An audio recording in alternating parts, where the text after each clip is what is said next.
Hey guys, it's Bar Life, and I really wanted to talk today about a team that's really just been intriguing to me, especially this year and over the past couple years, and that's been the San Antonio Spurs. And the reason why is because they're one of these teams that just has a really weird future, and kind of like Detroit was, we're a team that just isn't really rebuilding, but isn't good enough to win a championship. And so the Spurs have been consistently great for the over the past 2 decades, winning a multitude of championships with greats like David Robinson and Tony Parker and Tim Duncan. But now we get to a point where just Tim Duncan's retired and a great young piece like Kawhi Leonard has left the team, and now it's just a weird team with a weird mix of young players that are definitely talented and show potential and some really old veterans. And the team just currently they sit in the 12th seed at around 27 wins and 36 losses, and they just haven't looked good this entire year.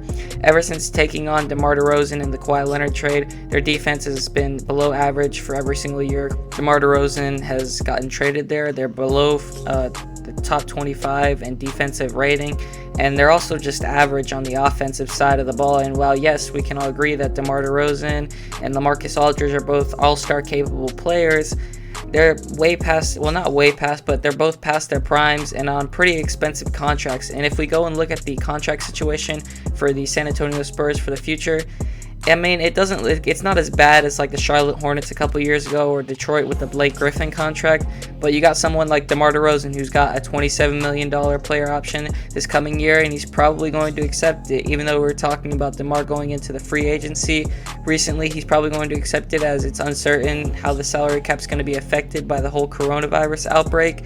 And another guy, LaMarcus Aldridge, who's on a $24 million contract next season that does come off the books, as most of their older players like DeMar DeRozan, who's 30 years old right now, LaMarcus Aldridge is 34, Rudy Gay is 33, and Patty Mills is 31.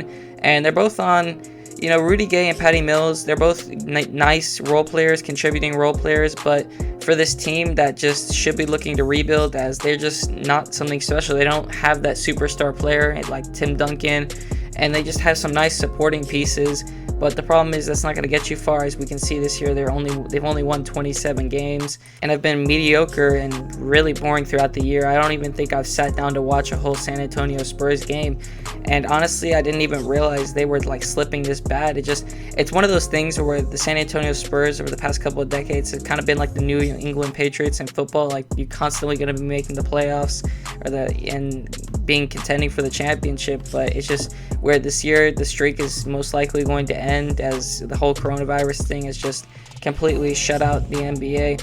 But with somebody like DeMar DeRozan as the best player on your team, you're just not going to get it done. We saw it in Toronto, as they won 60 games one year, and they were always a good team and quote-unquote contenders with Kyle Lowry and a good team around them, but they could just never get over that hump. As DeMar DeRozan, he's just not that guy. He's an all-star capable guard, an all-NBA guard some years, but he's just not that guy who's going to take you over the hump. He's a good 20-plus point per game scorer. He's really improved his playmaking, good rebounder, all lethal at the mid-range. And that's really the problem with this team, is that they're just stuck in the past. While modern basketball has developed and you've seen extremes taken from what the Warriors have really thrown on over the past couple of years, and you see someone like Houston has really embraced the whole three-point thing where they just don't take mid-range shots as often. But a team like San Antonio that's just almost dead last in three-point attempts. They're 28th in three-point attempts in the league. And actually, they rank 7th in three-point percentage. The problem is they're just not taking a lot of them per game at all compared to other teams. And they're making a lot of them. They're just not taking them. As someone like DeMar DeRozan, who, while a few years back looked like he might actually start to take threes, has just not taken threes at all this season. But someone like DeMarcus Aldridge, who they have started to embrace the three-point shot with Greg Popovich, is really currently taking around 3 threes a game, has started to take threes throughout this year. But the rest of their team is just full of, besides Patty Mills and Brian Forbes, they just have some non-shooters on the team. And you have some young people on this team, and that's really what makes this team interesting to me and really weird, is the fact that they have these old veterans that they're giving a lot of minutes to, yet they have young players who we see clearly have potential in DeJounte Murray, who can be a two-way guard, an all-star capable guard in the future that we see. And Derek White, we saw a guy who really showed up last year in the playoffs, really showed out and looked like he could be a future rotational piece for this team. Another young player in Lonnie Walker, who I love. and has really started to come into his own this season. Another young player they aren't playing as much in Jakob Poeltl, who they got in the Kawhi Leonard trade and has really shown as a defensive beast off the bench. Tons of young players in Keldon Johnson, Drew Eubanks, Chimezie Metu, who all have been recent draft picks or pickups for the San Antonio Spurs. That is a team that really is known for their player development.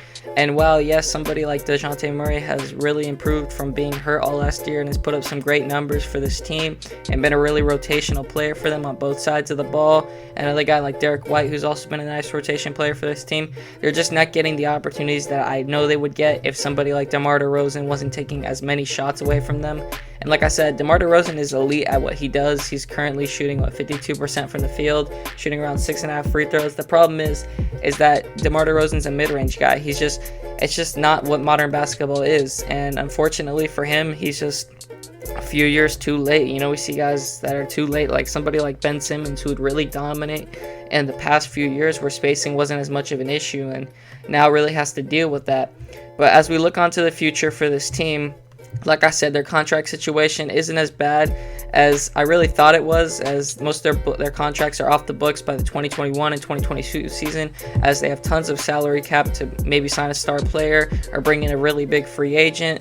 And another thing is they're projected right now to get the 11th pick in the first round, which would give them their first lottery pick in who knows how many years. And currently they're projected to select Philip Vassell, I think that's his name, out of Florida State University, who looks like a really nice wing, who has a lot of potential as a shooter.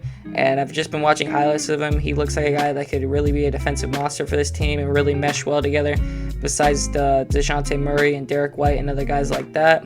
They also have their second round pick to go 41st is projected right now.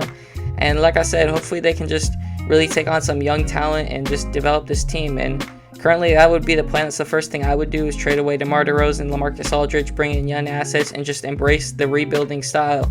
And while I know that's not something Greg Popovich is really looking forward to, and honestly, this year it's kind of looked like Greg Popovich is more and more leaning towards going away. I have no idea. I have no read on that. I don't know the guy, because, I mean, he's one of those guys that's been more vocal in the media. But I just don't know with Greg Popovich. He's going to come back. Is he going to help this team rebuild? I mean, if they do Greg Popovich ends up retiring, then I'd love to see this team with Kenny Atkinson, bringing him, and then bringing in Philip Vassell, another young player to develop, continuing to develop guys like Lonnie Walker, DeJounte Murray, and Derek White into future rotational pieces, and maybe even All-NBA and All-Star capable pieces. And it's just a team that honestly could be so exciting. They're just held back by the fact that they have two players, really old players, on really big contracts, and the problem is they're taking away minutes and shots from these young guys, and that's the problem. That's the thing. I don't know if the San Antonio Spurs would just really embrace that whole rebuild style, but we just have to see in the future. I'm really hoping that they do end up trading away DeMar DeRozan, because I'm sure they could bring in somebody. It's been rumored they could bring in somebody like Aaron Gordon from Orlando, because Orlando's always looking to get perimeter shooting, and DeMar DeRozan would be a nice addition for that team. And to bring in Aaron Gordon and maybe developing him into the all-star capable power forward that people, didn't think he could be, and he hasn't showed that he's been. But, we'll see. Like a player that I'd love to see on this team is like Mo Bamba, somebody like that. But the problem is bringing in young pieces. They have young pieces on this team that they could develop, and they are developing slowly, but they could be developing faster if they would trade away their older players. So that's all I have to say about it. Let me know what you guys think about it. Anyway, guys, that's why I think San Antonio has a really weird future, and hopefully they just embrace this style of rebuilding.